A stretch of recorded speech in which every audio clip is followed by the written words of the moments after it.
Hello എല്ലാവർക്കും നമസ്കാരം. പുതിയൊരു വീഡിയോയിലോട്ട് സ്വാഗതം. വെറും 2 കപ്പ് ഗോതമ്പൊടി ഉണ്ടെങ്കിൽ നമുക്ക് സിമ്പിളായിട്ടുള്ളൊരു സ്നാക്ക് ഉണ്ടാക്കിയെടുക്കാൻ പറ്റും. സിമ്പിളാണെങ്കിലും ടേസ്റ്റിന് ഒരു കുറവില്ലേ.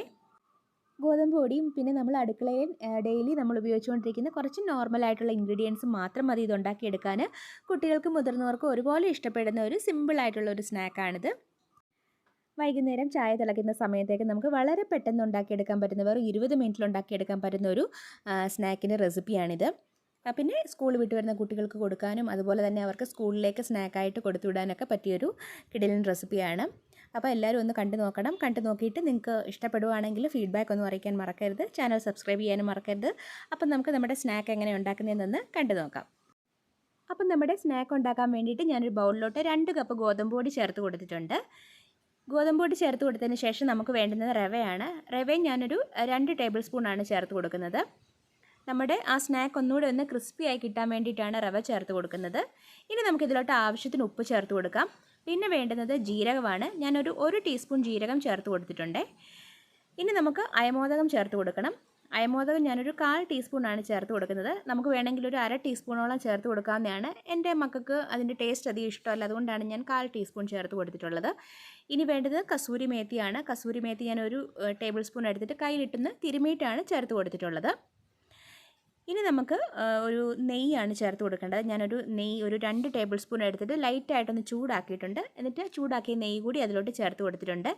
എന്നിട്ട് നമുക്കിതെല്ലാം കൂടെ ഒന്ന് മിക്സ് ചെയ്ത് കൊടുക്കണം. ഒരു സ്പൂൺ വെച്ചിട്ട് നമുക്കിതെല്ലാം കൂടെ നന്നായിട്ടൊന്ന് മിക്സ് ചെയ്ത് കൊടുക്കാം. ഇപ്പം നമ്മൾ ആഡ് ചെയ്ത നെയ്യുടെ ചൂടൊക്കെ മാറിയിട്ടുണ്ട്. നമുക്ക് സ്പൂൺ മാറ്റി വെച്ചിട്ട് കൈ കൊണ്ടെല്ലാം കൂടെ നന്നായിട്ടൊന്ന് മിക്സ് ചെയ്തെടുക്കണം. ആ നെയ്യും ഗോതമ്പ് പൊടിയും എല്ലാം കൂടെ നന്നായിട്ടൊന്ന് മിക്സായി കിട്ടുന്നിടം വരെ നമുക്കൊന്ന് ഇളക്കി കൊടുക്കാം. ഇപ്പം നമ്മുടെ ഇൻഗ്രീഡിയൻസ് എല്ലാം കൂടെ നന്നായിട്ട് മിക്സ് ആയിട്ടുണ്ട്. ഇനി നമുക്കിതിൻ്റെ പരുവമായോ നോക്കാം. ഇതുപോലെ ഒന്ന് കട്ട ഇങ്ങനെ പിടിച്ച് നോക്കുമ്പോൾ അത് ഇങ്ങനെ കട്ടയായിട്ട് കിട്ടണം. അതുപോലെ തന്നെ പൊടിയുമ്പോൾ പെട്ടെന്ന് തന്നെ പൊടിഞ്ഞ് കിട്ടണം. അപ്പോൾ അത് കറക്റ്റ് പരുവമായിട്ടുണ്ട്. ഇനി നമുക്കിതിലോട്ട് ആവശ്യത്തിന് വെള്ളം ചേർത്തിട്ട് നമുക്കിതൊന്ന് കുഴച്ചെടുക്കണം. എല്ലാ വെള്ളം കൂടെ ആദ്യം ഒഴിക്കാതെ നമുക്ക് കുറച്ച് വെള്ളം ചേർത്തിട്ട് നന്നായിട്ട് കുഴച്ചെടുക്കണം. നമ്മൾ ചപ്പാത്തിക്കൊക്കെ കുഴയ്ക്കുന്നതിനെക്കാട്ടി കുറച്ചുകൂടെ ടൈറ്റ് ആയിട്ടുള്ളൊരു മാവാണ് നമുക്കിതിന് വേണ്ടുന്നത്. അപ്പം നമുക്ക് വെള്ളം കൂടിപ്പോകാതെ കുറച്ച് ഒഴിച്ചിട്ട് നമുക്ക് നന്നായിട്ട് ഇതൊന്ന് കുഴച്ചെടുക്കാം. ഏകദേശം ഞാൻ ഒരു 1/2 കപ്പ് വെള്ളത്തോളം ചേർത്തിട്ടുണ്ട്. അപ്പോൾ 2 കപ്പ് ഗോതമ്പ് പൊടിക്ക് 1/2 കപ്പ് വെള്ളമാണ് വേണ്ടുന്നത്. അപ്പം വെള്ളം എല്ലാം കൂടെ ചേർത്തിട്ട് നന്നായിട്ട് ഞാൻ കുഴച്ചെടുത്തിട്ടുണ്ട്. നമുക്ക് കണ്ടാൽ മനസ്സിലാവും നല്ല ടൈറ്റ് ആയിട്ടുള്ളൊരു ഡോ ആണിത്. ഇത് നമുക്കൊരു 20 മിനിറ്റത്തേക്ക് നമുക്കൊന്ന് റെസ്റ്റ് ചെയ്യാൻ വേണ്ടിയിട്ട് മാറ്റി വെക്കാം. ഇപ്പോൾ ഏകദേശം 20 മിനിറ്റൊക്കെ കഴിഞ്ഞിട്ടുണ്ട്.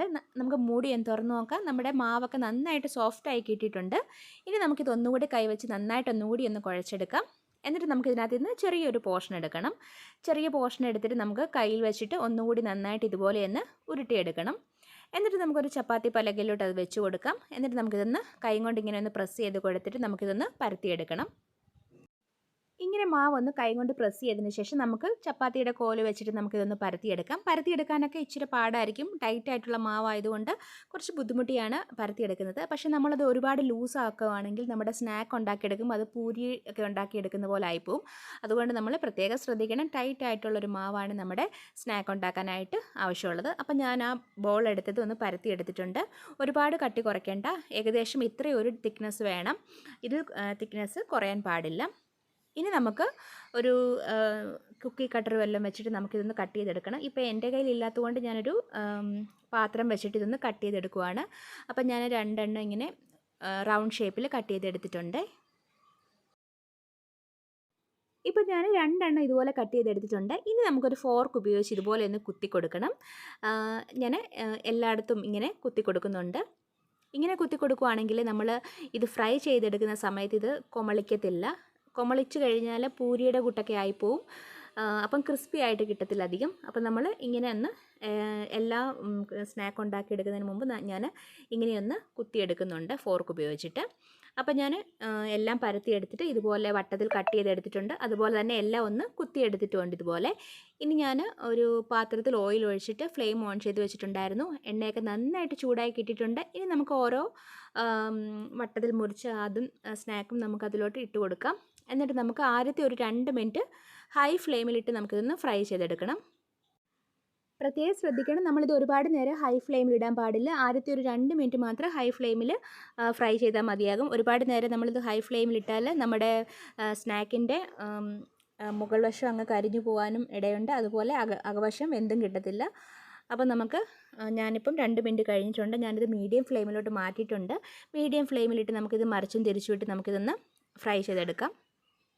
നമ്മുടെ സ്നാക്കിൻ്റെ കളറൊക്കെ ഒന്ന് സ്ലൈറ്റായിട്ടൊരു ഗോൾഡൻ കളർ ആവുന്നിടം വരെ നമുക്ക് ഫ്രൈ ചെയ്തെടുക്കണം. പ്രത്യേകം ശ്രദ്ധിക്കണം, മീഡിയം ഫ്ലെയിമിലിട്ടിട്ട് നമുക്കിത് ഫ്രൈ ചെയ്തെടുക്കാം. വേണമെങ്കിൽ നമുക്ക് മീഡിയം ഫ്ലെയിമിൽ ഒരുപാട് നേരം അങ്ങ് കളർ ഒരുപാട് ചേഞ്ച് ആവുന്നുണ്ടെങ്കിൽ നമുക്കത് ലോ ഫ്ലെയിമിലോട്ട് മാറ്റാവുന്നതാണ്. ഞാൻ പക്ഷേ മീഡിയം ഫ്ലെയിമിൽ തന്നെ ഇട്ടാണ് ഫ്രൈ ചെയ്തെടുത്തത്. ഇപ്പോൾ ഏകദേശം കറക്റ്റ് പരുവായിട്ടുണ്ട്. നമ്മുടെ സ്നാക്കൊക്കെ ഇവിടെ സ്ലൈറ്റായിട്ട് ഗോൾഡൻ കളറായിട്ട് വരുന്നുണ്ട്. ഇനി നമുക്കിത് എണ്ണയിൽ നിന്ന് കോരി മാറ്റാം.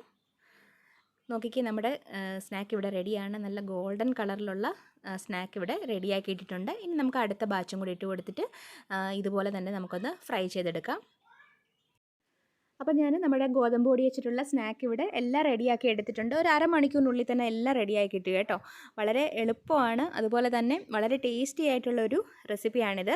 നമ്മൾ ബേക്കറിയിൽ നിന്നൊക്കെ വാങ്ങുന്ന ഒരു തരം ബിസ്ക്കറ്റിൻ്റെയൊക്കെ ഒരു ടേസ്റ്റാണിതിന്.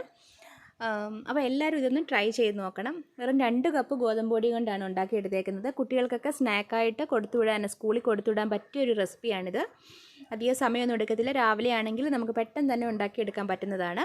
അപ്പം എല്ലാവരും ഇതൊന്ന് ട്രൈ ചെയ്ത് നോക്കുമെന്ന് പ്രതീക്ഷിക്കുന്നു. ട്രൈ ചെയ്ത് നോക്കിയിട്ട് ഇഷ്ടപ്പെട്ടാലും ഇഷ്ടപ്പെട്ടില്ലെങ്കിലും എല്ലാവരും ഫീഡ്ബാക്ക് അറിയിക്കണം.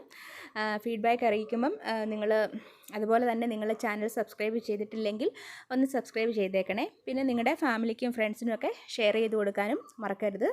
അപ്പോൾ നമുക്ക് പുതിയൊരു വീഡിയോ ആയിട്ട് വീണ്ടും കാണാം. അതുവരേക്കും ബൈ.